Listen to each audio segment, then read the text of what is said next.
করব বন্ধুরা, এটা কি বলতো, ইলিশ মাছের ভাপা করব।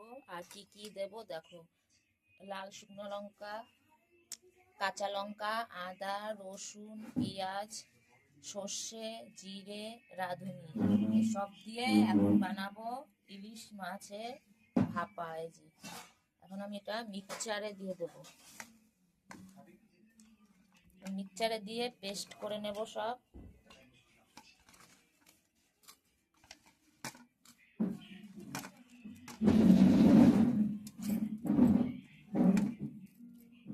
মিক্সচারে সব দিয়ে এখন পেস্ট করে নেব, মিক্সচারে দিয়ে সব পেস্ট। আর একটু টমাটো দিয়ে দেবো, ধুয়ে নিই টমাটোটা দিয়ে দেবো, মিক্সচারে পেস্ট করব। পরিমাণ হালকা একটু জল দিয়ে দেবো। এবার আমি মিক্সচারে পেস্ট করব। সুইচ দিয়ে দিই, এই যে মিক্সচার। এবার আমি মিক্সচার এটা পেস্ট করব, ভালো করে লাগিয়ে নিলাম।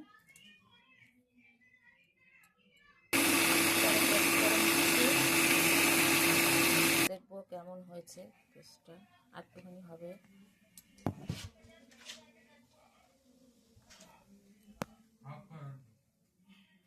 চলো তাহলে হয়ে গেছে। তো কড়াইয়ের মধ্যে আমি এই যে মিক্সচারে যে সব পেটেছি, পেস্ট করেছি, এগুলো আমি কড়াইতে সব দিয়ে দেবো।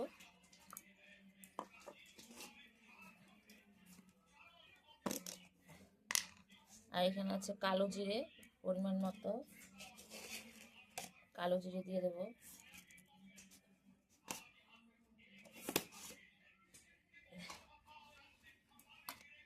পরিমাণ মতো নুন দিয়ে দেবো, পরিমাণ মতো নুন দিয়ে দিলাম।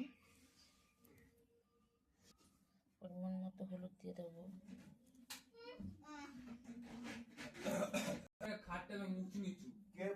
মাছে নুন দিয়ে দেবো,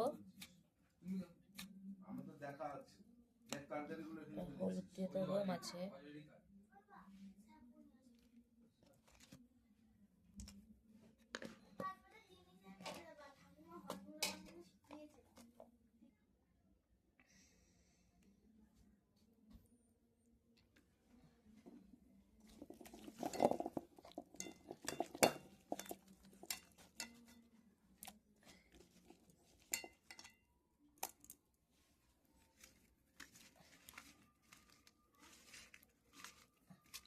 হলুদ বলে কালার, কই কালার, অতটা কালার নাই।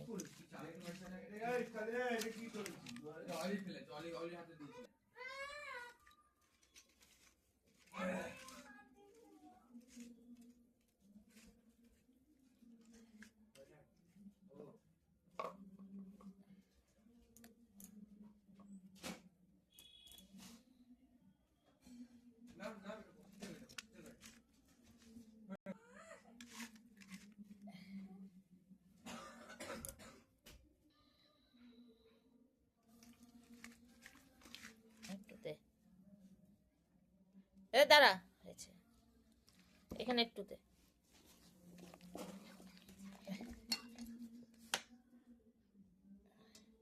বাস বাস বাস হয়ে গেল। সর্ষে, পেঁয়াজ, আদা, রসুন, কাঁচা লঙ্কা, শুকনো লঙ্কা, রাঁধুনি, জিরে, সর্ষে দিয়ে বানাবো আজকে ইলিশ মাছ। এটা আমি এখন কড়াইতে ইলিশ মাছটা দিয়ে দেবো, দিয়ে পরিমাণ মতো হালকা ঝোল দেবো, বেশি দেবো না, বেশি দিলে ভালো লাগবে না ইলিশ মাছে। তো আমার মাখা হয়ে গেল, আমি হালকা পরিমাণ মতো একটু জল দিয়ে দেবো। এই যে আমি মিক্সচার বাটিটা মশলা লেগেছিল, সেটা আমি ধুয়ে এখন আমি দিয়ে দেবো এই যে ইলিশ মাছে। এই যে কড়াইতে দিয়ে দিলাম, এটা আমি এবার ভালো করে মেখে নেব। এবার আমি কি করব বন্ধুরা, এটা আমি এবার গ্যাসটা জ্বালিয়ে দেব, বসিয়ে দেব। হাতটা ধুয়ে নিলাম, এটা অন করে দেব। এবার আমি এটা গ্যাসটা জ্বালিয়ে দেব। জোরে দেব না, আস্তে করে ভাপ দিতে হবে, আস্তে করে বানাতে হবে ইলিশ মাছটা। তাহলে ঝাঁকিয়ে ভালো করে মেখে আমি বসিয়ে দিলাম ইলিশ মাছ। এই যে তাহলে আজকের আমার রেসিপি ইলিশ মাছ। আমি এটা এখন কি করব, ঢেকে দেব। চলো বন্ধুরা দেখি ইলিশ মাছটা কেমন হয়েছে। ওয়াও, ফাটাফাটি, খুব সুন্দর হয়েছে, টেস্টি তো হবে, অনেকদিন পরে খাচ্ছি। সর্ষে ইলিশ মাছ, সর্ষে ইলিশ মাছ, ওহ হেব্বি টেস্টি বন্ধুরা। দেখো, সর্ষে ইলিশ, সর্ষে ইলিশ, সর্ষে ইলিশ।